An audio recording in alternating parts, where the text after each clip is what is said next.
वज़ीर दिफा ख्वाजा आसिफ ने कहा कि पाकिस्तान अब आलमी सतह पर एक काबिल एतमाद शराकतदार के तौर पर उभर रहा है। सऊदी अरब के साथ ताल्लुकात नए दौर में दाखिल हो गए।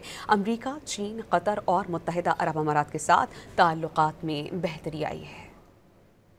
Prime Minister's recent engagements with Saudi leadership have reinvigorated strategic cooperation and opened pathways for multi-billion-dollar investment in energy, mining and infrastructure. Relations with United Arab Emirates and Qatar have also deepened remarkably.